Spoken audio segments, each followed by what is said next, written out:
सर्वांना हरिओम. आज आपण भगवान शिवाचा अवतार असलेल्या श्री काळभैरवांचे थोडक्यात चिंतन करूया. कार्तिक वद्य अष्टमीला दुपारी 12 वाजता भगवान श्री काळभैरवांचा जन्म झाला आणि म्हणून या दिवशी काळभैरव जयंती साजरी केली जाते. काळभैरवाची संकल्पना शनिग्रहांची देवता गुरु म्हणून केली जाते. तमिळमध्ये भैरवाला भैरवर किंवा वैरावर म्हणून ओळखले जाते. त्याला अनेकदा ग्रामदैवत किंवा ग्रामपालक म्हणूनही ओळखले जाते. सिंहलीमध्ये भैरवा म्हणून ओळखले जाते. तो खजिना संरक्षित करतो असे म्हणतात. भगवान भैरव हे अघोरा पंथाचे मुख्य देवता आहेत. पुराणानुसार कालभैरवांची 64 रूपे आहेत आणि ते 8 मुख्य स्वरूपात विभागलेले आहेत. या 8 रूपांपैकी प्रत्येक रूप एक वेगळी शक्ती दर्शवते, जी भक्तांना वरदान देते. कालभैरवाची 8 रूपे अशा प्रकारे आहेत. पहिलं, असितांग भैरव, एखाद्याला सर्जनशील क्षमता प्रदान करतात. 2, गुरुभैरव, हे दैवी शिक्षक म्हणून काम करतात. चंदभैरव, एखाद्याला प्रतिस्पर्ध्यावर मात करण्यासाठी अतुलनीय शक्ती देतात, ऊर्जा प्रदान करतात. 4, क्रोधभैरव, एखाद्याला पुढाकार घेण्याची शक्ती देतात. 5, उन्मत्तभैरव, व्यक्तीला त्याचा अहंकार आणि त्याचा मादकपणा नियंत्रित करण्यासाठी मदत करतात. 6, भीषण भैरव, वाईट प्रभाव, आत्मे आणि सर्व नकारात्मकता नष्ट करतात. 7, कपालभैरव, सर्व कृतघ्न कार्ये आणि कृतींचा अंत करतात. शेवटचा आहे 8, संहार भैरव, भूतकाळातील नकारात्मक कर्मांचे संपूर्ण विघटन होण्यास मदत करतात. याशिवाय स्वर्ण आकर्षण भैरवा नावाचे एक परोपकारी स्वरूपही आहे, ज्याच्या नावाचा अर्थ सोन्याने भैरवाला आकर्षित करतो. भगवान भैरवांचे हे रूप प्रसन्न झाल्यानंतर भक्तांना सुवर्ण प्रदान करतात. भैरवाचे हे रूप लाल रंगाचे आहे. त्यांनी सोनेरी रंगाचा झगा परिधान केलेला आहे. त्यांच्या डोक्यावर चंद्र आहेत. त्यांना 4 हात आहेत आणि सोन्याचे पात्र आहे. संपत्ती आणि समृद्धीचे वरदान देण्यासाठी ते ओळखले जातात. स्वर्ण आकर्षण भैरवांना धनकर्षण भैरव असेही म्हणतात. कालभैरवांच्या या 8 प्रकाराला अष्टभैरव म्हणूनही ओळखले जाते. भैरवाची 52 रूपे असल्याचे सांगितले जाते. शिवाचे प्रत्येक 52 शक्तिपीठांच्या रक्षणाचे काम 52 भैरवाला दिले होते. यांना शिवाचे रूप मानले जाते. भैरवांना शिवाचे रूप मानले जाते. पारंपरिकपणे काळभैरव हा महाराष्ट्रातील ग्रामीण खेड्यांमधील ग्रामदेवता आहे, जिथे त्याला भैरवनाथ असे संबोधले जाते. कर्नाटकात भगवान भैरव हे हिंदू समुदायासाठी सर्वोच्च देव आहेत, ज्याला सामान्यतः वोक्कलिगास किंवा गौडस म्हणतात. त्याला काळजीवाहक किंवा दंडक मानले जाते. श्री काळभैरव हे 11 भैरवांचे अधिपती आहेत. काळ आणि वेळ ही त्यांच्या अधीन आहेत, म्हणजे त्यांच्या ताब्यात आहेत. काळ वेळेच्या अधीन नियती आहे. ही सर्वजण सद्गुरूंच्या अधीन आहेत आणि श्री काळभैरव सद्गुरूंचा दास आहेत. जगन्नियंत्या भगवान शिवशंकराची काळभैरव प्रलयंकारी उजवी बाजू आहे. ज्याची वज्रदाढ दंत नीलवर्णीय आहे, ज्याची काया सर्वात मोठी आहे, जो प्रत्येक युगाचा अंत करणारा आहे, असा हा श्यामवर्ण भैरव त्याचे प्रत्येक कार्यात स्मरण केले जाते. तो रुद्रच असल्याने काळभैरव हा रुद्रच असल्याने त्याला आदिपुरुष असे म्हणता येईल. काळभैरवाची साधना केल्याने मनुष्याला गमावलेला आत्मविश्वास पुन्हा प्राप्त होतो. त्याच्या मनात कोणतेही भय राहत नाही. आंतरिक विचारांना बळ येते आणि जीवनाचा दृष्टिकोन विशाल बनतो.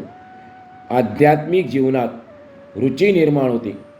कठीण कार्ये अगदी सहजगत्या पूर्ण होतात. आपल्या जीवनावर आपले वर्चस्व निर्माण होते. काळभैरवांना क्षेत्रपाल असेही म्हणतात. हा शब्द संस्कृत आहे. 2 शब्द आहेत त्याच्यात, क्षेत्र आणि पाल. क्षेत्र म्हणजे शरीर आणि पाल म्हणजे पालन करणारा. ओम काळभैरवाय नमः हा या देवाचा जपमंत्र आहे. महिलासुद्धा हा जप करू शकतात. प्रामाणिक असल्यावर देवापुढे स्त्री पुरुष हा भेदच शिल्लक राहत नाही. रात्री 12 ते पहाटे 3 हा भैरव प्रहर आहे. या प्रहरात भैरव साधना केल्यास अधिक प्रभावी आणि परिणामकारक ठरते. काळभैरवांची सेवा केल्यास मृत्यूनंतर पिशाचे योनी कशी मिळेल? त्यांची सेवा ही मृत्यूवर विजय प्राप्तीची सुवर्णसंधी आहे. काळभैरवांच्या मंदिरात गेल्यानंतर देवाच्या मूर्तीकडे एकटक पाहावे. आपल्या डोळ्यात सात्विकता भरून येईल. काळभैरव पाताळवासी आहेत आणि म्हणून त्यांना दक्षिणेश्वर असेही म्हणतात. श्री आद्यशंकराचार्य यांनी काळभैरवांचे 8 श्लोकातून स्तवन म्हणजे त्यांची स्तुती केली आहे आणि 9व्या श्लोकातून फलश्रुती अर्थात ते श्लोक आपण पाठ केले आणि रोज म्हटले तर त्याचा परिणाम, त्याचं फळ आपल्याला काय मिळेल ते त्यांनी 9व्या श्लोकातून सांगितले आहे. त्या स्तोत्राला काळभैरवाष्टक स्तोत्र असे म्हणतात. श्री काळभैरवाष्टक स्तोत्र ही एक भक्ती प्रार्थना आहे. या प्रार्थनेचे दररोज पठण केल्यानंतर भक्तांना बलवान आणि सामर्थ्यशाली बनवते. या प्रार्थनेचे बोल आपल्याला भगवान शिवापर्यंत घेऊन जातात. ही प्रार्थना किंवा स्तोत्र गाताना आपल्याला साक्षात शिवाचा अनुभव येईल, शंकराचा अनुभव येईल. प्रत्यक्ष काल म्हणजेच काळ आपल्या बाजूने असल्यामुळे आपल्या सर्व समस्या सुटतील. संकटकाळी तसेच मृत्यू गंडांतर समयी सर्व बाजूंनी रक्षण करणे हे या देवतेचे ब्रीद आहे. त्यामुळे हल्लीच्या धक्काधक्कीच्या जीवनात, धावपळीच्या युगात स्वसंरक्षणासाठी प्रत्येकाने हे काळभैरवाष्टक दिवसातून एकदा तरी म्हटले पाहिजे. आता आपण या स्तोत्रातील श्लोकानुसार अर्थ समजून घेण्याचा प्रयत्न करूया. श्री गणेशाय नमः. ओम देवराजसेव्यमान पावनांघ्रिपंकजं व्यालयज्ञसूत्रमिन्दुशेखरं कृपाकरं नारदादियोगिवृन्दवन्दितं दिगंबरं काशिकापुराधिनाथ कालभैरवं भजे. या श्लोकाचा अर्थ आहे, ज्याच्या चरणकमलांची पूजा देवराज इंद्र करतो, जो जानवे म्हणून सर्पांचा वापर करतो, अर्थात ज्याच्या गळ्यात सर्पांचे जानवे आहे, ज्याच्या मस्तकावर चंद्रमा विराजमान आहे, जो सर्वांवर कृपा करतो, नारद इत्यादी मुनींचे समूह ज्याला प्रणाम करतात, दिशा दशदिशा हेच ज्याचे वस्त्र आहे, जो काशी नगरीचा स्वामी आहे, अशा काळभैरवाची मी आराधना करतो. आपण दुसरा श्लोक बघूया. भानुकोटी भास्करम भवाब्धितारकं परम नीलकंठमीप्सितार्थदायकं त्रिलोचनं कालकालमंबुजाक्षमक्षशूलमक्षरं काशिकापुराधिनाथ कालभैरवं भजे. या श्लोकाचा अर्थ आहे, ज्याचे तेज कोट्यावधी सूर्यासारखे आहे, जो भवसागरातून आपल्याला पलीकडे तारून नेतो, ज्याचा गळा निळा आहे, जो इच्छिलेल्या गोष्टी प्रदान करतो, म्हणजे आपण मनात इच्छा केली त्या गोष्टी तो आपल्याला देतो, ज्याला 3 डोळे आहेत, जो काळाचाही काळ आहे, ज्याचे नेत्र कमळाप्रमाणे आहेत, ज्याचा त्रिशूल हा विश्वाचा कणा आहे, म्हणजे ज्याने हातात त्रिशूल घेतलेला आहे, हा त्रिशूल म्हणजे विश्वाचा कणा आहे, जो अक्षय आहे, जो काशी नगरीचा अधिपती आहे, त्याची मी आराधना करतो. तिसरा श्लोक आपण ऐकूया.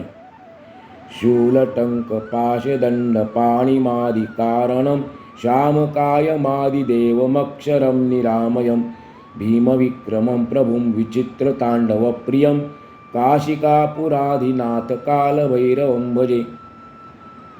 या तिसऱ्या श्लोकाचा अर्थ आहे, आपल्या हाती भाला, परशु, दोरीचा फास आणि दंड घेतलेल्या, विश्वाच्या आरंभाचे निमित्त असलेल्या, सावळ्या रंगाच्या, अविकारी, सर्व रोगांच्या पलीकडे असलेल्या, प्रचंड पराक्रमी, अद्भुत नृत्य, ज्याला तांडव नृत्य म्हणतात, असे पराक्रमी अद्भुत तांडव नृत्य ज्याला आवडते, जो काशी नगरीचा मालक आहे, त्याची मी आराधना करतो.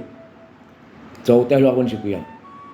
मुक्तिमुक्तिदायकं प्रशस्तचारु विग्रहं भक्तवत्सलं तितं समस्तलोकविग्रहं विनिक्वणं मनोज्ञहेम किङ्किणीलसत्कटिं काशिकापुराधिनाथ कालभैरवं भजे. या श्लोकाचा अर्थ आहे, उपभोगाची साधने उपलब्ध करून देणारा, मोक्ष देणारा, पवित्र आणि मोहकृप असलेला, भक्तांबद्दल ममत्व बाळगणारा, सकळ विश्वामध्ये अस्तित्व असणारा, विविध मंजूळ आवाज करणारी छोटी सुंदर सुवर्णघंटा ज्याच्या कमरेवर झळकते, जो काशी नगरीचा ईश्वर आहे, अशा त्या काळभैरवाची मी आराधना करतो. पाचवा श्लोक. धर्मसेतुपालकं स्वधर्ममार्गनाशकं कर्मपाशमोचकं सुशर्मदायकं विभुं स्वर्णवर्णशेषपाशशोभिताङ्गमण्डलं काशिकापुराधिनाथ कालभैरवं भजे. या पाचव्या अर्थाचा आहे, जो धर्माच्या प्रस्थापित संस्थांचा रक्षक आहे, जो अधर्माच्या वाटेचा नाश करतो, जो जन्मोजन्मीच्या कृत्यांच्या पाशातून आपली मुक्तता करतो, जो नाथ आत्म्यासाठी मोठा आनंददायक आहे, सोनेरी रंगाच्या नागांच्या वेटोळ्यांनी जो शोभिवंत दिसत आहे, जो काशी नगरीचा स्वामी आहे, त्या काळभैरवाची मी आराधना करतो. पुढचा श्लोक आहे 6वा. रत्नपादुका प्रभावी रामपादयुग्मकं नित्यमद्वितीयमिष्टदैवतं निरञ्जनं मृत्युदर्पनाशनं करालदंष्ट्रमोक्षणं काशिकापुराधीनाथ कालभैरवं भजे. या श्लोकाचा अर्थ आहे 6वा श्लोक.